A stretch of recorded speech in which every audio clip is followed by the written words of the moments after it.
ਸਤਿ ਸ਼੍ਰੀ ਅਕਾਲ ਬੱਚੇ ਸਾਰਿਆਂ ਨੂੰ। ਬੱਚੇ ਸਕਸੈਸਟਰੀ ਪੰਜਾਬ ਚੈਨਲ ਤੇ ਸਾਰਿਆਂ ਦਾ ਸਵਾਗਤ ਹੈ।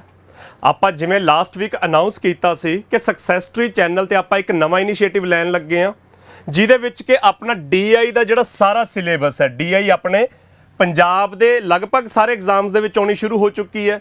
ਪੀਪੀਐਸਸੀ ਨੇ ਜਿੰਨੇ ਐਗਜ਼ਾਮਸ ਕੰਡਕਟ ਕੀਤੇ ਨੇ ਪਿਛਲੇ ਸਾਲਾਂ ਦੇ ਵਿੱਚ, ਉਹਦੇ ਵਿੱਚ ਡੀਆਈ ਬਹੁਤ ਜ਼ਿਆਦਾ ਤੇ ਵਧੀਆ ਲੈਵਲ ਦੀ ਪਾਉਣੀ ਸ਼ੁਰੂ ਕੀਤੀ ਹੈ। ਉਹ ਚਾਹੇ ਸਿਵਲਸ ਦੇ ਐਗਜ਼ਾਮ ਨੇ, ਚਾਹੇ ਆਪਣਾ ਕੋਆਪਰੇਟਿਵ ਇੰਸਪੈਕਟਰ ਦਾ ਜਿਹੜਾ 2018 ਦੇ ਵਿੱਚ ਐਗਜ਼ਾਮ ਹੋਇਆ ਸੀ, ਅਕਾਊਂਟੈਂਟ ਦਾ ਐਗਜ਼ਾਮ ਹੋਇਆ ਸੀਗਾ, ਇਹਨਾਂ ਸਾਰੇ ਐਗਜ਼ਾਮਸ ਦੇ ਵਿੱਚ ਪੀਪੀਐਸਸੀ ਨੇ ਡੀਆਈ ਵੇਟੇਜ ਵੀ ਵਧਾਈ ਹੈ ਤੇ ਲੈਵਲ ਵੀ ਚੱਕਿਆ। ਤਾਂ ਹੁਣ ਜਿਹੜਾ ਆਪਣਾ 2 ਹਫ਼ਤੇ ਬਾਅਦ, ਖਾਸ ਕਰਕੇ 2 ਹਫ਼ਤੇ ਬਾਅਦ ਜਿਹੜਾ ਨੈਬ ਤਹਿਸੀਲਦਾਰ ਦਾ ਐਗਜ਼ਾਮ ਹੋਣਾ, ਫਿਰ ਉਸ ਤੋਂ ਅਗਲੇ ਸਮੇਂ ਦੇ ਵਿੱਚ ਕੋਆਪਰੇਟਿਵ ਇੰਸਪੈਕਟਰ ਦਾ ਐਗਜ਼ਾਮ ਕਦੇ ਵੀ ਹੋ ਸਕਦਾ ਹੈ। ਪੰਜਾਬ ਪੁਲਿਸ ਦੀਆਂ ਇੰਸਪੈਕਟਰ ਦੀਆਂ ਭਰਤੀਆਂ ਕਦੋਂ ਵੀ ਨਿਕਲ ਸਕਦੀਆਂ ਨੇ। ਪੰਚਾਇਤ ਸੈਕਟਰੀ, ਪਟਵਾਰੀ ਦਾ ਪੇਪਰ ਨਿਕਲਣਾ ਅਗਲੇ ਸਮੇਂ ਦੇ ਵਿੱਚ। ਆਪਣੇ ਕੋਆਪਰੇਟਿਵ ਬੈਂਕ ਦੀਆਂ ਕਲਰਕ ਦੇ ਨਾਲ ਮੈਨੇਜਰ ਦੀਆਂ ਭਰਤੀਆਂ ਨਿਕਲੀਆਂ ਹੋਈਆਂ ਨੇ। PSSB ਕਲਰਕ ਦਾ ਪੇਪਰ ਨਿਕਲਿਆ ਹੋਇਆ ਹੈਗਾ। ਤਾਂ ਆ ਜਿਹੜੇ ਅਲੱਗ-ਅਲੱਗ ਮਹਿਕਮੇ ਦੀਆਂ ਭਰਤੀਆਂ ਨਿਕਲੀਆਂ ਹੋਈਆਂ ਨੇ, ਇਹਦੇ ਵਿੱਚ ਕੁਆਂਟਸ ਦੇ ਨਾਲ ਡੀਆਈ ਵੀ ਆਉਣੀ ਸ਼ੁਰੂ ਹੋਈ ਹੈ। ਜਿਹੜੇ ਐਗਜ਼ਾਮਸ ਦੇ ਵਿੱਚ ਡੀਆਈ ਪਹਿਲਾਂ ਤੋਂ ਆ ਰਹੀ ਸੀ, ਉਹਨਾਂ ਦੇ ਵਿੱਚ ਵੇਟੇਜ ਵੱਧ ਗਈ। ਜਿਨ੍ਹਾਂ 'ਚ ਕਦੇ ਡੀਆਈ ਨਹੀਂ ਸੀ ਆਈ, ਉਹਨਾਂ 'ਚ ਡੀਆਈ ਆਉਣੀ ਸ਼ੁਰੂ ਹੋ ਗਈ। ਤਾਂ ਉਹਨੂੰ ਧਿਆਨ 'ਚ ਰੱਖ ਕੇ ਆਪਾਂ ਬੱਚੇ ਡੀਆਈ ਦਾ ਸਾਰਾ ਸਿਲੇਬਸ ਸਕਸੈਸਟਰੀ ਤੇ ਫ੍ਰੀ ਆਫ ਕੋਰਸ ਸਟਾਰਟ ਕਰਨ ਲੱਗ, ਮਤਲਬ ਫ੍ਰੀ ਆਫ ਕੋਸਟ ਸਟਾਰਟ ਕਰਨ ਲੱਗਿਆ। YouTube ਤੇ ਡੇਲੀ 10 ਵਜੇ ਸਵੇਰੇ ਆਪਾਂ ਇਹ ਸੈਸ਼ਨ ਲਾਇਆ ਕਰਾਂਗੇ। ਆਪਣਾ ਆਮ ਤੌਰ ਤੇ ਘੰਟੇ ਦਾ ਸੈਸ਼ਨ ਤਾਂ ਇਹ ਹੋਇਆ ਹੀ ਕਰੂਗਾ। ਘੰਟੇ ਦੇ ਵਿੱਚ ਆਪਾਂ ਜਿੰਨੇ ਵੀ ਸਵਾਲ ਕਰ ਸਕਦੇ ਹੋਵਾਂਗੇ, ਜਿੰਨੀਆਂ ਵੀ ਇਮੇਜਸ ਡਿਸਕਸ ਕਰ ਸਕਦੇ ਹੋਵਾਂਗੇ, ਉਹ ਆਪਾਂ ਕਰਿਆ ਕਰਾਂਗੇ। ਤੇ ਪੜਾਉਣ ਦੇ ਨਾਲ ਮੈਂ ਡੇਲੀ ਇੱਕ ਅੱਧੀ ਇਮੇਜ ਤੁਹਾਨੂੰ ਹੋਮਵਰਕ ਵੀ ਦਿਆ ਕਰੂੰਗਾ। ਮਤਲਬ ਇੱਕ ਇਮੇਜ ਦੇ ਵਿੱਚ ਜਿਹੜੀ ਇਨਫੋਰਮੇਸ਼ਨ ਗਿਵਨ ਆ, ਉਹਦੇ ਵਿੱਚ 5 ਕੁਐਸਚਨਾਂ ਦਾ ਸੈੱਟ ਹੈ। ਤਾਂ ਮਤਲਬ ਤੁਹਾਨੂੰ 5 ਸਵਾਲ ਹੋਮਵਰਕ ਵੀ ਮਿਲਿਆ ਕਰਨਗੇ। ਤਾਂ ਇਹ ਜਿਹੜੀਆਂ ਸਾਰੀਆਂ ਆਪਣੀਆਂ ਫਾਈਲਸ ਹੋਣਗੀਆਂ, ਇਹ ਆਪਣੇ ਸਕਸੈਸਟਰੀ ਦੇ ਟੈਲੀਗ੍ਰਾਮ ਚੈਨਲ ਤੇ ਸ਼ੇਅਰ ਹੋਇਆ ਕਰਨਗੇ। ਤਾਂ ਉਹਦੇ ਲਈ ਤੁਸੀਂ ਟੈਲੀਗ੍ਰਾਮ ਚੈਨਲ ਜੁਆਇਨ ਕਰ ਸਕਦੇ ਹੋ। ਸਕਸੈਸਟਰੀ ਪੰਜਾਬ ਦੇ ਨਾਮ ਤੇ ਹੀ ਹੈ। YouTube ਤੇ ਇਹ ਆਪਣੇ ਡੇਲੀ ਸਵੇਰੇ 10 ਵਜੇ ਕਲਾਸਾਂ ਹੋਇਆ ਕਰਨਗੀਆਂ। ਤਾਂ ਪੂਰੇ 2 ਹਫ਼ਤੇ, ਆਪਣੇ 22 ਮਈ ਦੇ ਪੇਪਰ ਤੱਕ 2 ਹਫ਼ਤੇ ਦਾ ਸਮਾਂ। ਤਾਂ 2 ਹਫ਼ਤੇ ਆਪਣੀਆਂ 12 ਕਲਾਸਾਂ ਡੇਲੀ ਸਵੇਰੇ 10 ਵਜੇ ਚੱਲਿਆ ਕਰਨਗੀਆਂ। ਤਾਂ ਉਹਦੇ ਵਿੱਚ ਆਪਾਂ ਕੀ ਕੁਛ ਕਵਰ ਕਰਨਾ, ਆਪਾਂ ਅਗਲੇ 1-2 ਮਿੰਟ ਦੇ ਵਿੱਚ ਇਹ ਡਿਸਕਸ ਕਰ ਲੈਂਦੇ ਹਾਂ ਕਿ ਡੀਆਈ ਦੇ ਵਿੱਚ ਕੀ ਕੁਛ ਕਵਰ ਕਰਨਾ। ਫਿਰ ਆਪਾਂ ਅੱਜ ਦੀ ਕਲਾਸ ਸਟਾਰਟ ਕਰਦੇ ਹਾਂ। ਤਾਂ ਬੱਚੇ ਡੀਆਈ ਦੇ ਵਿੱਚ ਆਪਣੇ ਜਿਹੜੇ ਟੌਪਿਕਸ ਆ ਜਾਂਦੇ ਨੇ, ਇੱਕ ਤਾਂ ਡਾਟਾ ਟੇਬਲ ਆ ਜਾਂਦਾ, bar graph, pie chart, line chart, mix chart ਤੇ ਕੇਸ ਸਟੱਡੀਜ਼। ਮੈਂ ਟੌਪਿਕਸ ਦੇ ਨਾਮ ਤੁਹਾਨੂੰ ਦੱਸੇ ਹੋਏ ਨੇ। ਡਾਟਾ ਟੇਬਲ ਦੇ ਵਿੱਚ ਤੁਹਾਨੂੰ ਪਤਾ ਹੈ ਕਿ ਜਦੋਂ ਸਾਨੂੰ ਕੋਈ ਇਨਫੋਰਮੇਸ਼ਨ, ਮਤਲਬ ਯਾਰ ਤੁਸੀਂ ਡਾਟਾ ਟੇਬਲ ਵੀ ਛੱਡੋ, ਓਵਰਆਲ ਡੀਆਈ ਦੇ ਵਿੱਚ ਕੀ ਹੁੰਦਾ, ਡਾਟਾ ਇੰਟਰਪ੍ਰੀਟੇਸ਼ਨ ਦੇ ਵਿੱਚ ਕੀ ਹੁੰਦਾ ਹੈ ਕਿ ਜਦੋਂ ਸਾਨੂੰ ਕੋਈ ਸਵਾਲ ਐਗਜ਼ਾਮੀਨਰ ਨੇ ਪੁੱਛਣਾ ਹੈ, ਉਹਦੇ ਲਈ ਕੋਈ ਇਨਫੋਰਮੇਸ਼ਨ ਤਾਂ ਦਿੱਤੀ ਹੋਣੀ ਚਾਹੀਦੀ ਹੈ। ਤਾਂ ਕੁਆਂਟਸ ਦੇ ਵਿੱਚ ਕੀ ਹੁੰਦਾ, ਜਿਹੜਾ ਮਰਜ਼ੀ ਚੈਪਟਰ ਹੈ, ਚਾਹੇ ਉਹ ਆਪਣਾ ਪ੍ਰੋਫਿਟ ਲੋਸ ਦਾ ਚੈਪਟਰ ਹੈ, ਚਾਹੇ ਉਹ ਰੇਸ਼ੀਓ ਦਾ ਚੈਪਟਰ ਹੈ, ਜਾਂ ਮੈਂਸੂਰੇਸ਼ਨ ਜਾਂ ਐਵਰੇਜ ਦਾ ਚੈਪਟਰ ਹੈ, ਕੁਆਂਟਸ ਦੇ ਵਿੱਚ ਕੀ ਹੁੰਦਾ ਕਿ ਆਪਾਂ ਨੂੰ 2-3 ਲਾਈਨਾਂ ਦੀ ਸਟੇਟਮੈਂਟ ਦਿੱਤੀ ਹੁੰਦੀ ਹੈ। ਉਹ 2-3 ਲਾਈਨਾਂ 'ਚ 2-4 ਚੀਜ਼ਾਂ ਗਿਵਨ ਦਿੱਤੀਆਂ ਹੁੰਦੀਆਂ ਨੇ, ਅਗਲੀ ਇੱਕ ਚੀਜ਼ ਪੁੱਛੀ ਹੁੰਦੀ ਹੈ। ਤਾਂ 2-3 ਲਾਈਨਾਂ ਦੇ ਵਿੱਚ ਗੱਲ ਨਿਬੜ ਜਾਂਦੀ ਹੈ। ਡੀਆਈ ਦੇ ਵਿੱਚ ਕੀ ਹੁੰਦਾ ਹੈ ਕਿ ਜਦੋਂ ਐਗਜ਼ਾਮੀਨਰ ਨੇ ਥੋੜੀ ਵੱਧ ਇਨਫੋਰਮੇਸ਼ਨ ਦੇਣੀ ਹੈ, ਤੇ ਉਹ ਸਾਰੀ ਦੀ ਸਾਰੀ ਇਨਫੋਰਮੇਸ਼ਨ ਕਿਸੇ ਫਿਗਰ ਦੀ ਫਾਰਮ ਦੇ ਵਿੱਚ ਦੇਣੀ ਹੈ। ਉਹ ਫਿਗਰ ਕੋਈ ਵੀ ਹੋ ਸਕਦੀ ਹੈ, ਉਹ ਆਪਾਂ ਡਿਸਕਸ ਕਰਦੇ ਹਾਂ। ਤਾਂ ਜਦੋਂ ਐਗਜ਼ਾਮੀਨਰ ਨੇ ਜਿਹੜੀ ਇਨਫੋਰਮੇਸ਼ਨ ਸਾਨੂੰ ਦਿੱਤੀ ਹੈ, ਉਹ ਇੱਕ ਫਿਗਰ ਦੀ ਫਾਰਮ ਦੇ ਵਿੱਚ ਹੈ, ਤਾਂ ਉਹ ਸਾਡਾ ਸਾਰੇ ਦਾ ਸਾਰਾ ਡੀਆਈ ਦਾ ਪਾਰਟ ਆ ਜਾਂਦਾ। ਤਾਂ ਜਦੋਂ ਸਾਡੀ ਇਨਫੋਰਮੇਸ਼ਨ ਟੇਬਲ ਬਣਾ ਕੇ ਦਿੱਤੀ ਹੈ, ਤਾਂ ਉਹ ਡਾਟਾ ਟੇਬਲਸ ਆ ਜਾਂਦੇ। ਗ੍ਰਾਫ ਬਣਾ ਕੇ ਦਿੱਤੀ ਹੈ ਤਾਂ ਬਾਰ ਗ੍ਰਾਫ, ਪਾਈ ਚਾਰਟ ਤੇ ਲਾਈਨ ਚਾਰਟ, ਇਹਨਾਂ ਚਾਰਾਂ ਨੂੰ ਜੋੜ ਕੇ ਮਿਕਸ ਚਾਰਟ ਬਣ ਜਾਂਦਾ ਤੇ ਇੱਕ ਅਖੀਰ ਤੇ ਕੇਸ ਸਟੱਡੀਜ਼ ਬਣ ਜਾਂਦਾ। ਮਤਲਬ ਬਰੀਫ ਆਪਾਂ ਜੇ ਇਹਨਾਂ ਦਾ ਕਰਨਾ ਕਰ ਸਕਦੇ ਹਾਂ ਕਿ ਬੱਚੇ ਡਾਟਾ ਟੇਬਲ ਦੇ ਵਿੱਚ ਕੀ ਹੁੰਦਾ ਕਿ ਇੱਕ ਟੇਬਲ ਬਣਾ ਕੇ ਐਗਜ਼ਾਮੀਨਰ ਨੇ ਸਾਨੂੰ ਕੋਈ ਇਨਫੋਰਮੇਸ਼ਨ ਦਿੱਤੀ ਹੋਈ ਹੈ। ਉਹ ਇਨਫੋਰਮੇਸ਼ਨ ਕਿਹੋ ਜਿਹੀ ਹੋ ਸਕਦੀ ਹੈ, ਮੰਨ ਲਓ ਐਗਜ਼ਾਮੀਨਰ ਕਹੇ ਕਿ 5 ਸਟੂਡੈਂਟ ਨੇ A, B, C, D ਤੇ E। ਇਹਨਾਂ 5 ਸਟੂਡੈਂਟਸ ਦੇ ਮੈਥ, ਫਿਜ਼ਿਕਸ, ਕੈਮਿਸਟਰੀ ਤੇ ਬਾਇਓ ਦੇ ਵਿੱਚ, ਮੈਥ, ਫਿਜ਼ਿਕਸ, ਕੈਮਿਸਟਰੀ ਤੇ ਬਾਇਓ ਦੇ ਵਿੱਚ ਮਾਰਕਸ ਕਿੰਨੇ ਨੇ?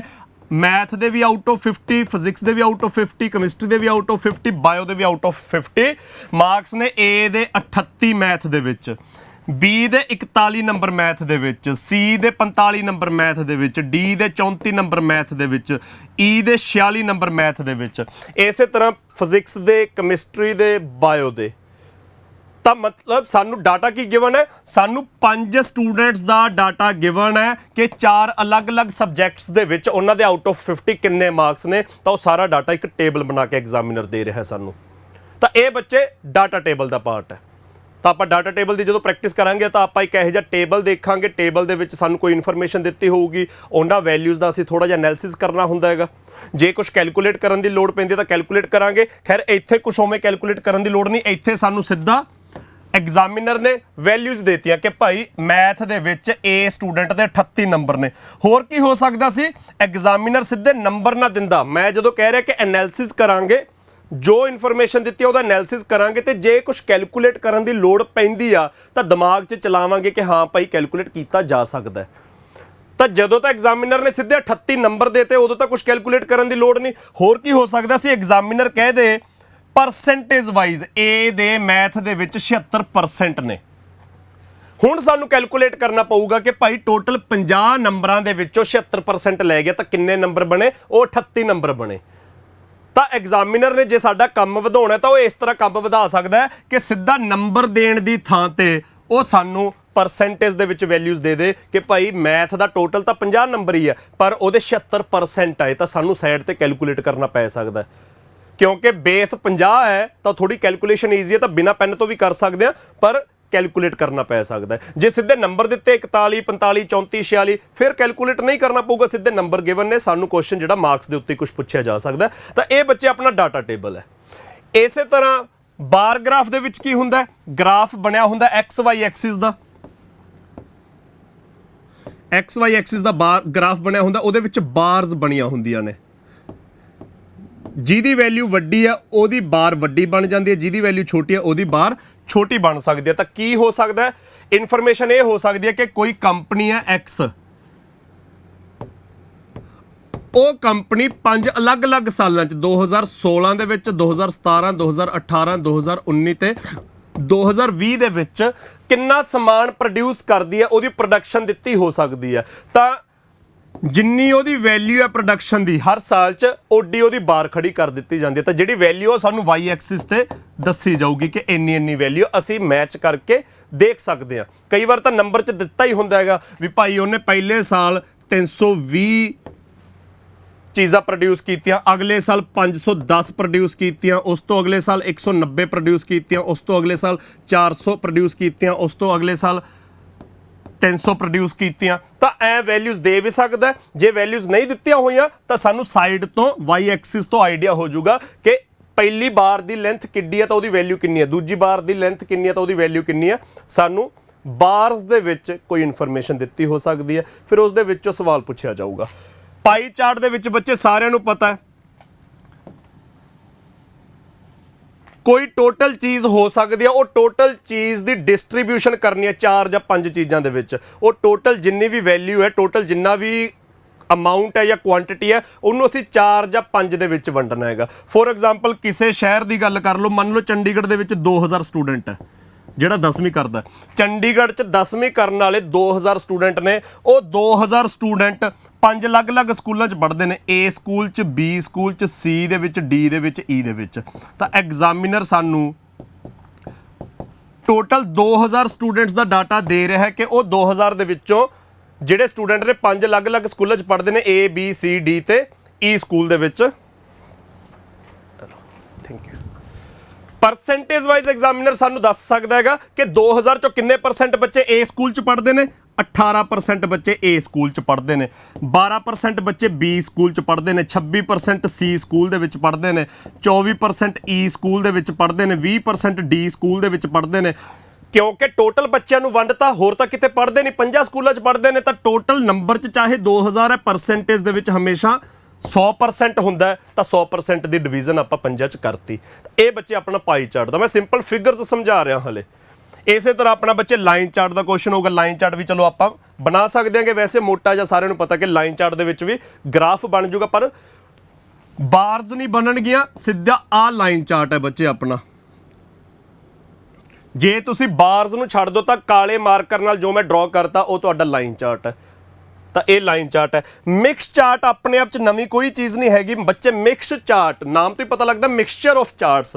ਮਿਕਸ ਚਾਰਟ ਦੇ ਵਿੱਚ ਕੀ ਹੁੰਦਾ ਕਿ ਜਦੋਂ ਐਗਜ਼ਾਮੀਨਰ ਨੇ ਸਾਨੂੰ ਥੋੜੀ ਜਿਹੀ ਲੋੜ ਤੋਂ ਵੱਧ ਇਨਫੋਰਮੇਸ਼ਨ ਦੇਣੀ ਹੈ, ਇੱਥੇ ਤਾਂ ਸਿੰਪਲ ਜਿਹਾ ਡਾਟਾ ਦੇਤਾ ਨਾ ਕਿ 2000 ਬੱਚਾ ਚੰਡੀਗੜ੍ਹ ਦੇ ਵਿੱਚ, ਉਹ 5 ਅਲੱਗ-ਅਲੱਗ ਸਕੂਲਾਂ 'ਚ ਪੜ੍ਹਦਾ। ਤਾਂ ABCDE ਦੇ ਵਿੱਚ ਪਰਸੈਂਟੇਜ ਵਾਈਜ਼ ਡਿਸਟਰੀਬਿਊਟ ਕਰਤਾ ਕਿ ਇੰਨੇ % A 'ਚ ਪੜ੍ਹਦੇ, ਇੰਨੇ % B 'ਚ, ਇੰਨੇ C, ਇੰਨੇ D, ਇੰਨੇ E 'ਚ।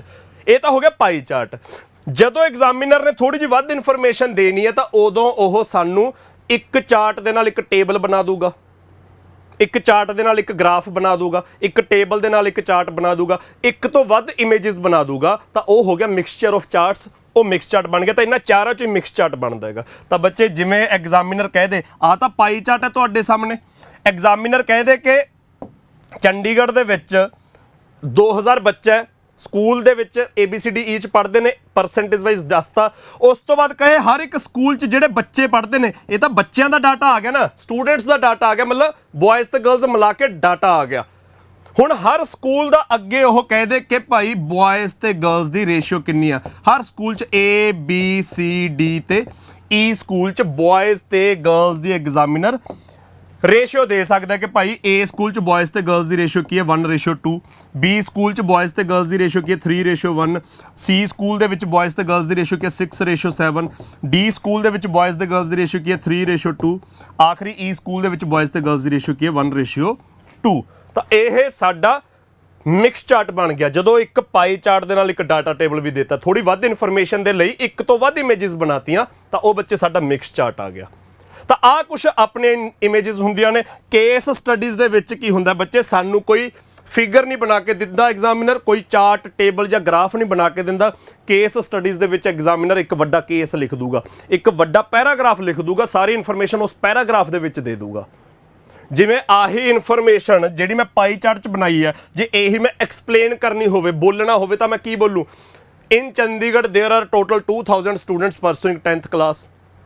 Out of these students 18% students study in class A। ਆ ਜਿਹੜਾ ਮੈਂ ਅੰਗਰੇਜ਼ੀ ਦੇ ਵਿੱਚ ਬੋਲਣ ਲੱਗ ਗਿਆ, ਇਹ ਪੂਰਾ ਪੈਰਾਗ੍ਰਾਫ ਕੀ ਬਣ ਜੂ ਬੱਚੇ? ਸਾਡਾ ਕੇਸ ਸਟੱਡੀਜ਼ ਬਣ ਜੂਗਾ। ਤਾਂ ਕੇਸ ਸਟੱਡੀਜ਼ ਦੇ ਵਿੱਚ ਸਾਡੀ ਜਿਹੜੀ ਸਾਰੀ ਇਨਫੋਰਮੇਸ਼ਨ ਉਹ ਇੱਕ ਪੈਰਾਗ੍ਰਾਫ ਦੀ ਵਿੱਚ ਫਾਰਮ ਦੇ ਵਿੱਚ ਦਿੱਤੀ ਜਾਂਦੀ ਆ।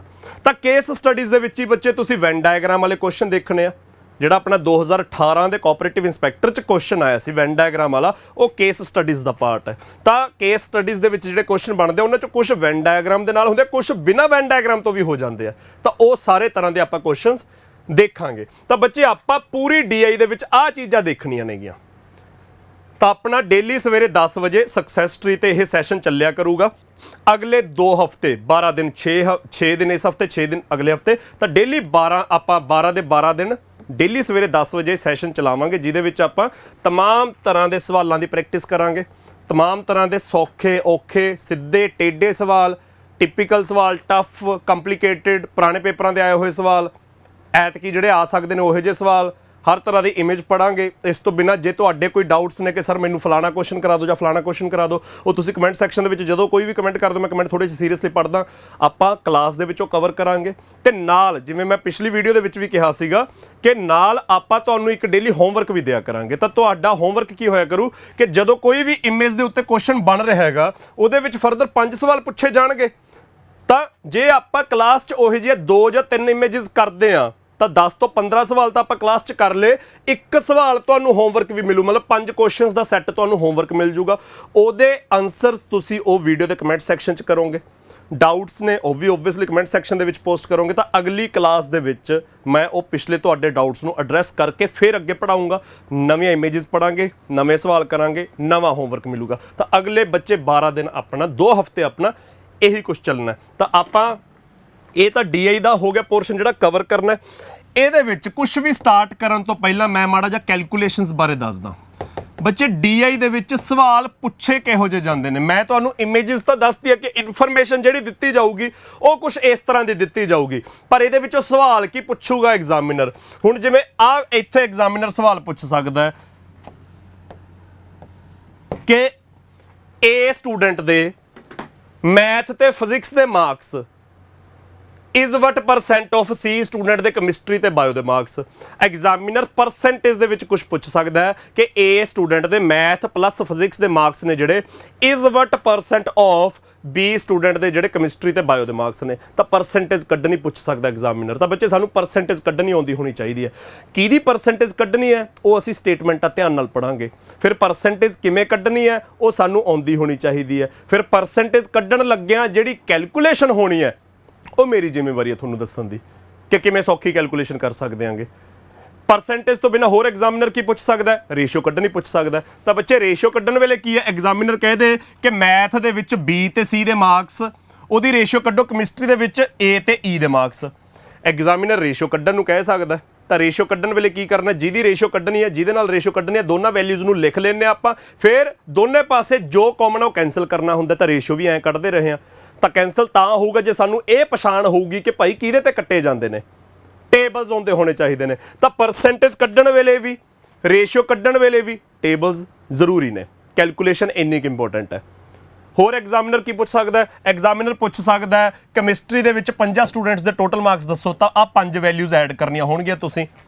ਜਾਂ ਬਾਇਓ ਦੇ ਵਿੱਚ 50 ਸਟੂਡੈਂਟਸ ਦੇ ਐਵਰੇਜ ਮਾਰਕਸ ਦੱਸੋ, ਤਾਂ ਆਹ 5 ਵੈਲਿਊਜ਼ ਨੂੰ ਐਡ ਕਰਕੇ, ਕਿਉਂਕਿ ਐਵਰੇਜ ਕੱਢਣੀ ਹੈ ਤਾਂ 5 ਤੇ ਡਿਵਾਈਡ ਕਰਨਾ ਹੋਊਗਾ। ਤਾਂ ਐਡੀਸ਼ਨ ਵਗੈਰਾ ਵੀ ਕਰਨੀ ਆਉਂਦੀ ਹੋਣੀ ਚਾਹੀਦੀ ਹੈ। ਤਾਂ ਬੱਚੇ DI ਚੰਗੀ ਤਰ੍ਹਾਂ ਕਰਨ ਦੇ ਲਈ, DI ਬਹੁਤ ਪਰਫੈਕਟ ਕਰਨ ਦੇ ਲਈ ਕੈਲਕੂਲੇਸ਼ਨਸ ਦੇ ਵਿੱਚ ਇੱਕ ਤਾਂ ਤੁਸੀਂ ਟੇਬਲਸ ਆਪਣੇ ਵੱਲੋਂ ਕੋਸ਼ਿਸ਼ ਕਰਨੀ ਹੈ ਕਿ 1 ਤੋਂ ਲੈ ਕੇ 25 ਤੱਕ ਯਾਦ ਕਰੋ। ਯਾਦ ਕਰਨ ਦਾ ਸਿੱਧਾ ਤਰੀਕਾ ਹੁੰਦਾ ਕਿ ਲਿਖੋ, ਬਾਰ-ਬਾਰ ਪੜ੍ਹੋ, ਕੰਧ ਤੇ ਚਿਪਕਾ ਲਓ, ਲੰਘਦੇ ਵੜਦੇ ਪੜ੍ਹਦੇ ਜਾਓ, ਦਿਮਾਗ 'ਚ ਗੁਣਗੁਣਾਉਂਦੇ ਜਾਓ, ਤੁਰਦੇ ਫਿਰਦੇ ਬ੍ਰਸ਼ ਕਰਦੇ ਜੋ ਮਰਜ਼ੀ ਕਰ ਰਹੇ ਹੋਗੇ ਦਿਮਾਗ 'ਚ ਟੇਬਲਸ ਗੁਣਗੁਣਾਉਂਦੇ ਜੇ ਜਾਓ, ਟੇਬਲ ਯਾਦ ਹੋ ਜਾਣਗੇ। ਅਰਜਨ ਢਿੱਲੋਂ ਦੇ ਗਾਣੇ ਵੀ ਤੁਹਾਨੂੰ ਐਂ ਯਾਦ ਹੋਏ ਨੇ, ਤਾਂ 1 ਤੋਂ ਲੈ ਕੇ 25 ਤੱਕ ਟੇਬਲ ਵੀ ਐਂ ਯਾਦ ਹੋ ਜਾਣਗੇ। ਟੇਬਲਸ ਦੀ ਪ੍ਰੈਕਟਿਸ, ਐਡੀਸ਼ਨ ਦੀ ਪ੍ਰੈਕਟਿਸ, ਕਿ ਥੋੜੀ ਜਿਹੀ ਤੇਜ਼ ਐਡੀਸ਼ਨ ਕਰ ਸਕੀਏ, ਟੇਬਲਸ ਦੇ ਸਿਰ ਤੇ ਫਿਰ ਬੱਚੇ ਮਲਟੀਪਲੀਕੇਸ਼ਨ ਦੀ ਪ੍ਰੈਕਟਿਸ। ਤਾਂ ਆਹ ਜਿਹੜੀ ਪ੍ਰੈਕਟਿਸ ਮੈਂ ਕਹਿ ਰਿਹਾ ਕਿ ਇਹ ਸਾਡੀ ਪ੍ਰੈਕਟਿਸ ਚੰਗੀ ਤਰ੍ਹਾਂ ਹੋਣੀ ਚਾਹੀਦੀ ਆ। ਇਹ ਅੱਜ ਦੀ ਕਲਾਸ ਦੇ ਵਿੱਚ ਜਦੋਂ ਸਵਾਲ ਕਰਨ ਲੱਗਾਂਗੇ ਉਦੋਂ ਵੀ ਤੁਸੀਂ ਦੇਖੋਗੇ ਪਰਸੈਂਟੇਜ ਦੇ ਵਿੱਚ ਜਾਂ ਰੇਸ਼ੀਓ ਦੇ ਵਿੱਚ ਜਿਹੜੀ ਕੈਲਕੂਲੇਸ਼ਨ ਕੰਮ ਆਉਂਦੀ ਹੈ ਬੱਚੇ, ਉਹਦੀ ਪ੍ਰੈਕਟਿਸ ਵੀ ਹੋਣੀ ਚਾਹੀਦੀ ਹੈ। ਮੈਂ ਤੁਹਾਨੂੰ ਇਹਦਾ ਇੱਕ ਡੈਮੋ ਜਿਹਾ ਦੇ ਦਿੰਦਾ, ਫਿਰ ਆਪਾਂ ਸਿਲੇਬਸ ਅੱਜ ਦੀ ਕਲਾਸ ਸਟਾਰਟ ਕਰਦੇ ਹਾਂ। ਪਰਸੈਂਟੇਜ ਦੇ ਵਿੱਚ ਮੰਨ ਲਓ ਐਗਜ਼ਾਮੀਨਰ ਕਹਿੰਦਾ, ਮੈਂ ਮਾਰਕਰ ਦਾ ਰੰਗ ਚੇਂਜ ਕਰਕੇ ਦੱਸਦਾ, ਐਗਜ਼ਾਮੀਨਰ ਕਹਿੰਦਾ 346 ਦੀ ਪਰਸੈਂਟੇਜ ਕੱਢੋ 524 ਦੇ ਨਾਲ। ਪਰਸੈਂਟੇਜ ਕੱਢਣ ਦਾ ਮਤਲਬ 100 ਹੁੰਦਾ, ਮਲਟੀਪਲਾਈ 100 ਹੁੰਦਾ। ਆਹ ਬੱਚੇ ਸਾਡਾ ਕੁਐਸਚਨ ਹੈ 346 ਬਟੇ 524 ਗੁਣਾ 100। ਹੁਣ ਇਹਦੇ ਵਿੱਚ ਦੋ ਤਰੀਕੇ ਨੇ ਸਾਡੇ ਕੋਲ। ਇੱਕ ਤਾਂ ਇਹ ਤਰੀਕਾ ਕਿ ਅਸੀਂ 5 ਦੇ 5 ਆਪਸ਼ਨ ਦੇਖ ਲਾਂਗੇ, 4 ਆਪਸ਼ਨ ਹੋਣਗੇ, ਖੈਰ 5 ਨਹੀਂ ਹੋਣਗੇ, ਅਸੀਂ ਚਾਰੇ ਆਪਸ਼ਨ ਦੇਖ ਲਾਂਗੇ। ਇੱਕ ਤਾਂ ਹੁੰਦਾ ਕਿ ਯਾਰ ਆਪਸ਼ਨਸ ਦੇਖ ਕੇ ਅੰਦਾਜ਼ਾ ਜਾ ਹੋ ਜਾਂਦਾ। ਇਹ ਬੱਚੇ ਮੈਂ ਅਬਸਟਰੈਕਟ ਜੀ ਹਵਾ 'ਚ ਗੱਲਾਂ ਕਰ ਰਿਹਾ। ਜਦੋਂ ਆਪਾਂ ਪਹਿਲਾ ਸਵਾਲ ਸ਼ੁਰੂ ਕਰਾਂਗੇ, DI ਪੜ੍ਹਨੀ ਸਟਾਰਟ ਕਰਾਂਗੇ, ਉਦੋਂ ਇਹ ਗੱਲਾਂ ਸਮਝ ਆਉਣਗੀਆਂ ਜਦੋਂ ਕੱਲੇ-ਕੱਲੇ ਕੁਐਸਚਨ 'ਚ ਕਿਤੇ ਨਾ ਕਿਤੇ ਇਹੋ ਜਿਹੀ ਕੈਲਕੂਲੇਸ਼ਨ ਦਿਖੂਗੀ। ਹਾਲੇ ਤਾਂ ਮੈਂ ਸਿਰਫ ਹਵਾ 'ਚ ਸਮਝਾ ਰਿਹਾ, ਉਹੀ ਆਪਦੇ ਵੱਲੋਂ ਇੱਕ ਐਗਜ਼ਾਮਪਲ ਜੀ ਲੈ ਕੇ। ਵੈਸੇ ਮੈਂ ਨੰਬਰ ਨਹੀਂ ਸੋਚੇ ਕੀ ਲੈਣੇ ਆ, ਉਹੀ ਲਿਖੇ ਗਏ। ਤਾਂ ਬੱਚੇ ਇੱਕ ਤਰੀਕਾ ਤਾਂ ਇਹ ਹੋਊਗਾ ਵੀ ਪੇਪਰ 'ਚ ਜੇ ਇਹੋ ਜਿਹੀ ਕੈਲਕੂਲੇਸ਼ਨ ਕਰਨੀ ਹੈ ਤਾਂ ਆਹ ਸਾਡੇ ਕੋਲ 4 ਆਪਸ਼ਨ ਹੋਣਗੇ, ਅਸੀਂ ਅੰਦਾਜ਼ਾ ਜਿਹਾ ਲਾ ਲਾਂਗੇ ਵੀ ਆਹ ਸਹੀ ਲੱਗਦਾ। ਆਮ ਤੌਰ ਤੇ ਜਦੋਂ ਸਾਡਾ ਦਿਮਾਗ ਐਂ ਕਹਿੰਦਾ ਨਾ ਵੀ ਆਹ ਸਹੀ ਲੱਗਦਾ ਬਾਕੀ ਨਹੀਂ ਸਹੀ ਲੱਗਦੇ, ਆਮ ਤੌਰ ਤੇ ਉਹ ਸਹੀ ਹੁੰਦਾ ਹੈਗਾ। ਤਾਂ ਚੁੱਪ ਕਰਕੇ ਮਾਰਕ ਕਰ ਦਿਆ ਕਰੋ ਮੇਰੇ ਵੱਲੋਂ। ਤਾਂ ਕਿਉਂ ਮਾਈਂਡ ਸਾਡਾ ਕਿਉਂ ਨੂੰ ਸਹੀ ਕਹਿ ਰਿਹਾ ਹੈਗਾ, ਉਹ ਸਾਡੀ ਹੁੰਦੀ ਹੈ ਕਿ ਥੋੜੀ ਬਹੁਤ ਜਿਹੜੀ ਕੈਲਕੂਲੇਸ਼ਨ ਦੀ ਪ੍ਰੈਕਟਿਸ ਹੈ ਉਹਦੇ ਵਿੱਚੋਂ ਪਛਾਣ ਹੋ ਗਈ ਹੁੰਦੀ ਹੈ ਵੀ ਇਹਦੀ ਕੈਲਕੂਲੇਸ਼ਨ ਜੀ ਕਰਕੇ ਕੁਛ ਇੱਥੇ ਕੁ ਜੇ ਨੰਬਰ ਆਊਗਾ। ਹੁਣ ਤੁਸੀਂ ਦੇਖੋ ਬੱਚੇ, ਜੇ ਐਗਜ਼ੈਕਟ ਕੈਲਕੂਲੇਟ ਕਰਨਾ ਆਮ ਤੌਰ ਤੇ, ਖੈਰ ਆਮ ਤੌਰ ਤੇ ਨਹੀਂ ਹੁੰਦਾ, ਬਹੁਤ ਘੱਟ ਹੁੰਦਾ, ਪਰ ਜੇ ਕਦੇ ਹੋ ਜੇ ਕਿ ਹੁਣ ਇਹਦੀ ਕੈਲਕੂਲੇਸ਼ਨ ਤਾਂ ਸੌਖੀ ਨਹੀਂ ਹੋਣੀ। ਜੇ ਤਾਂ ਆਪਸ਼ਨ ਦੂਰ ਨੇ, ਮਤਲਬ ਇਹਦਾ ਆਪਸ਼ਨ ਮੰਨ ਲਓ ਤੁਸੀਂ ਵੀ 63 ਜਾਂ 64% ਲੱਗ ਰਿਹਾ ਮੈਨੂੰ, ਜੇ ਤਾਂ ਆਪਸ਼ਨ ਦੂਰ ਨੇ, ਇੱਕ ਆਪਸ਼ਨ ਹੈ 41%, ਇੱਕ ਆਪਸ਼ਨ ਹੈ 56%, ਇੱਕ ਆਪਸ਼ਨ ਹੈ 63%, ਇੱਕ ਹੈ 75%, ਫਿਰ ਤਾਂ ਅਸੀਂ 63 ਮਾਰਕ ਕਰ ਦਾਂਗੇ, ਸਾਨੂੰ ਲੱਗ ਰਿਹਾ ਵੀ 63 64 ਦੇ ਨੇੜੇ ਹੈਗਾ।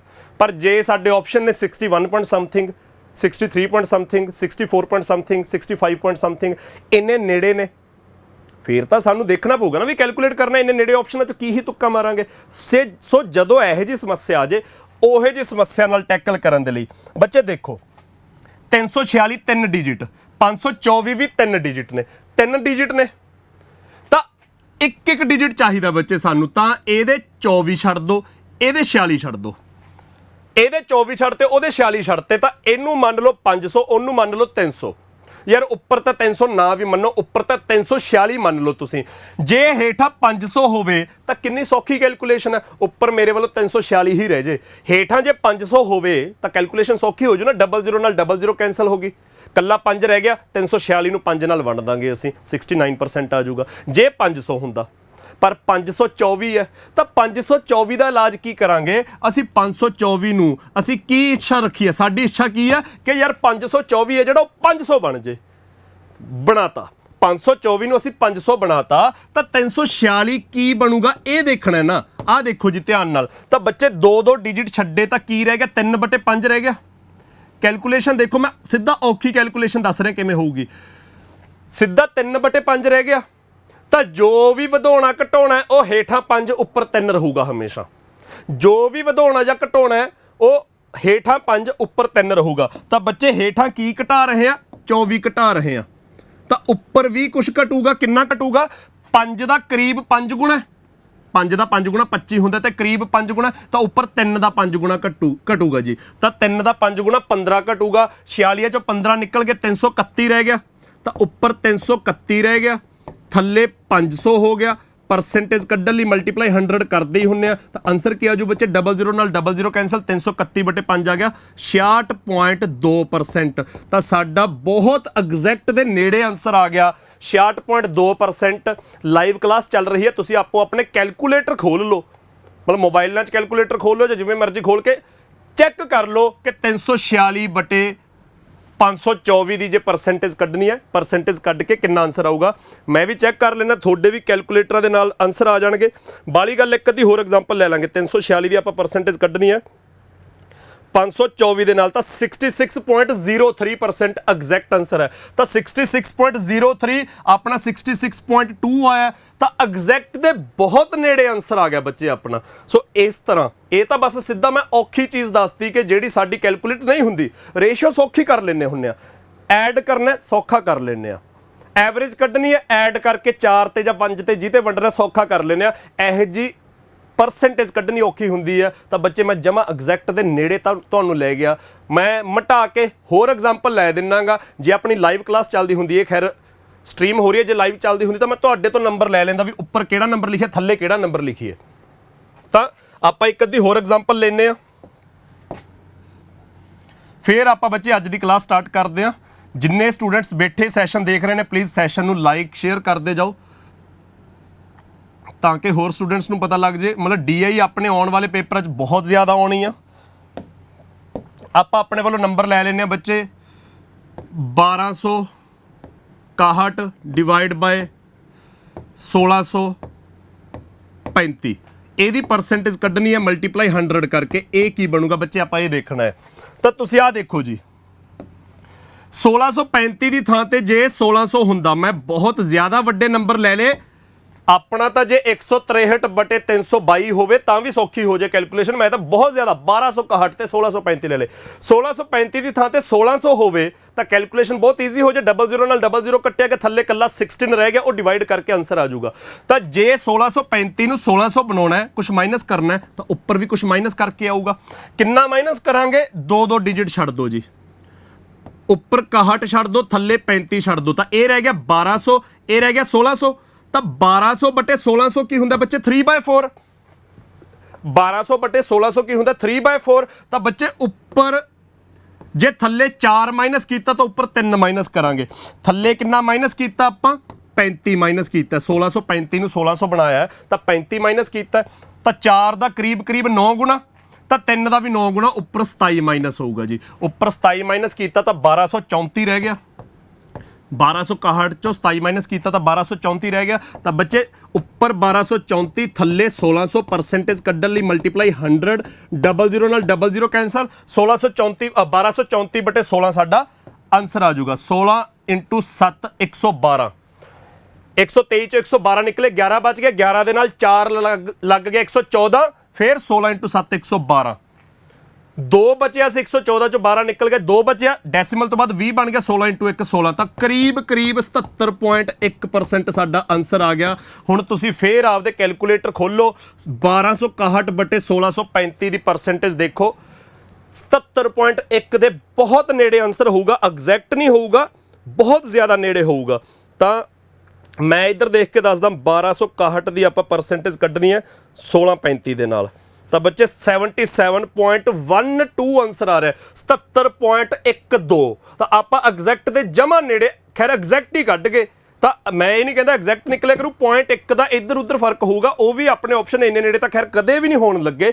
ਸੋ ਇੱਕ ਤਰੀਕਾ ਹੈ ਕਿ ਔਖੀ ਤੋਂ ਔਖੀ ਪਰਸੈਂਟੇਜ ਵੀ ਕਦੇ ਸਾਨੂੰ ਕੱਢਣੀ ਪੈ ਜੇ, ਆਹ ਤਰੀਕਾ ਸਾਡੇ ਕੋਲ ਹੈਗਾ ਬੱਚੇ, ਅਸੀਂ ਬੜੇ ਆਰਾਮ ਨਾਲ ਕੱਢ ਸਕਦੇ ਹਾਂਗੇ।